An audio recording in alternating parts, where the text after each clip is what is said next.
আপনার নাম কি? সাকিব মোল্লা। আপনার নাম? আব্বু নেই, আব্বুর নাম আমি পরিচয় দিই না। আব্বুর নাম চন্দ্র মোল্লা ছিল। মার নাম কি? মার নাম রেখা। বাড়ি? বাড়ি এই যে ডাবর মাঠের কোনায়, বালির ঘাটে, শ্মশান ঘাটের সামনে। হানিফ মোল্লার বাড়ি ভাড়া চাই। এই লোকজন তোমার আটকে রাখছে কেন? আমি একটা ভ্যান চুরি করেছি এই কারণে। কার ভ্যান? তা ওই যে রনিবের ভ্যান।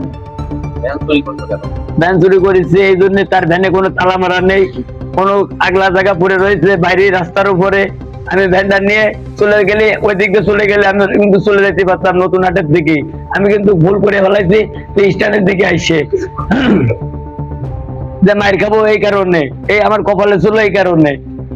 মায়ের খাওয়ার জন্য তুমি অ্যারেস্ট হয়ে গেছো, তাই? হ্যাঁ, এখন আমার যদি সবাই যদি মারে পা চোর কয়, তাহলে আমি চোর। আমি ওনার ছোট করে একটা শিক্ষা যতটুকু জানি তুমি এর আগে হচ্ছে গাড়ির স্টাফ ছিলে মনোজানি, তারপরে বিভিন্ন কাজ কাম করে। জি। এখন কেন এই চুরি চাই নিয়ে? আমি চুরি করি নাই, আমি কোনোদিন চুরি করি নাই। আমি ওনার ছোটখাটো একটা শিক্ষা দিতে চাইছি যে ওনার গাড়িতে কেন তালা নেই। একটা ভ্যান চলা, একটা ভ্যানের দাম 30-40 হাজার টাকা একটা বানাইতে গেলে কেন তালা মারিনি ভ্যানে? এই জন্য আমি তার ভ্যানটা চুরি করেছি। এই কি জীবনে প্রথম করলে নাকি? একদম জীবনে সর্বপ্রথম। কালকে রাতের বেলায় তুমি হচ্ছে যে এই যে ভ্যান চুরি করেছো, জি। তুমি কি সুস্থ অবস্থায় আছো মনে হয়? হ্যাঁ, অবশ্যই। কোনো কিছু খাইছো? না, ভাত খাই না 3 দিন ধরে। মাল খাইছিলাম কালকে রাত্রে দুটো, নিশা কাটে গেছে রাত্রে মার খেয়ে। কি জিনিস? এটা হচ্ছে যে লাল লাল ছোট ছোট ইয়াবা তাই। ইয়াবা বড়ি কি পাইছো কত টাকা? এই পাইছিলাম হচ্ছে শিরোমণির থেকে কিনে নিয়ে আইলাম আসার সময়। আপনার নাম? আমার নাম রফিক। মোহাম্মদ রফিক শেখ।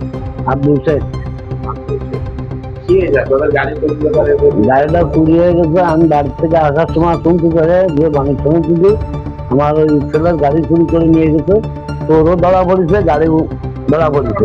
গাড়ি ছিল কোথায় আপনাদের? গাড়ি ছিল আমার ছেলের বাড়ি। বাড়ি ঠিকানাটা একটু বলেন। বাড়ি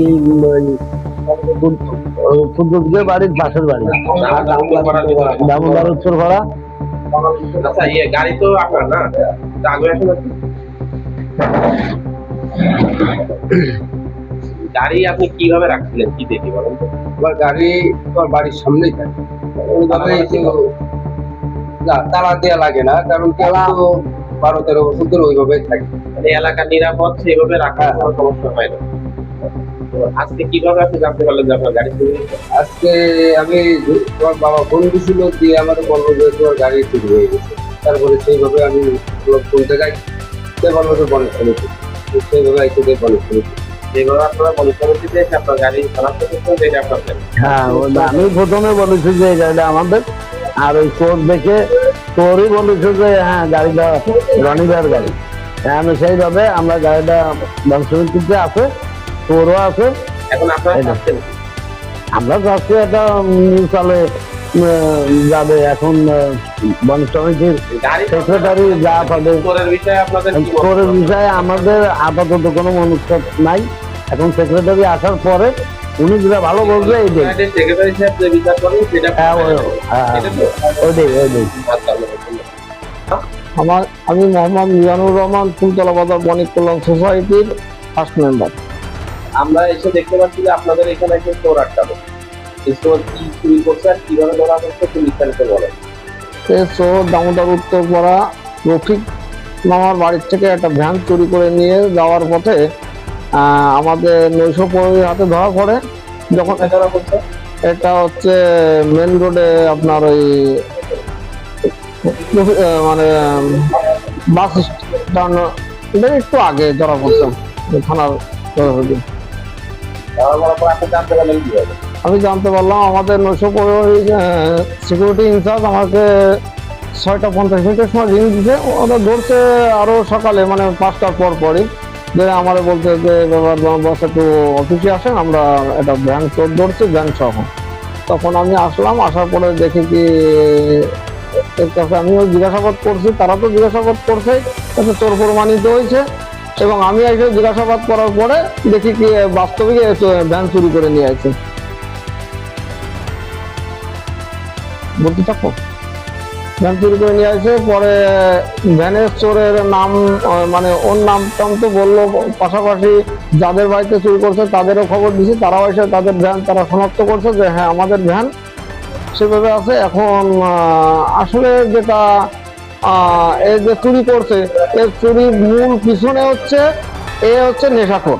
হ্যাঁ, এই বলতে চাচ্ছেন যে এইখানে মাদক আছে। হ্যাঁ, এই ছেলে মাদকাসক্ত এবং এর জিজ্ঞাসাবাদে অনেক মাদক, কার কাছে মাদক কেনে, কি করে, কোথায় খায়, ও বিস্তারিত সবই বলতেছে।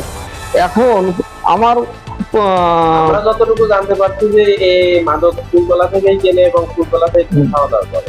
হ্যাঁ, তো এই যে মাদক ফুলতলায় যেভাবে মাদক ছড়িয়ে পড়ছে এবং এর জন্য আপনারা তো প্রায় এরকম চোর ধরেন, এই চোরটা কি প্রায় সবই মাদক আসক্ত? বেশিরভাগ চোরই হচ্ছে মাদকাসক্ত, তাদের মাদক অবস্থায় ধরা পড়ে।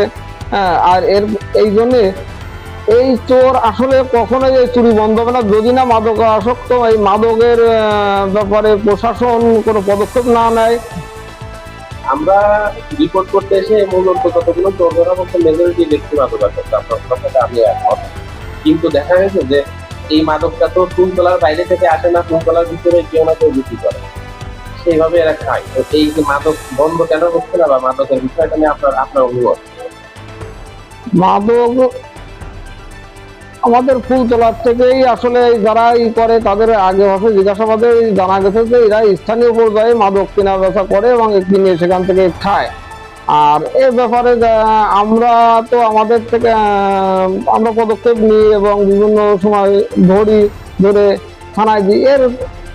তাদের প্রশাসনের যতটুকু প্রশাসনিক কায়দায় তারা করে, তারপরে আবার দেখি ছাড়া পায়, ঘুরে বেড়ায়। আর এই যত সময় প্রশাসন ফুলতলা বাজার এলাকায় মাদকের কেনা বেচা তেমন একটা নাই, এবং যদি সেরকম আমাদের নলেজে আসে আমরা তৎক্ষণাৎ পদক্ষেপ নিই। টোটাল ইয়ে করতে গেলে প্রশাসনের আগে আসতে হবে। আমরা প্রশাসনের দৃষ্টি আকর্ষণ করতে যাতে মাদক থাকে, এইভাবে খুব ক্লিয়ারটা বেরোয় যাবে এলাকাটা।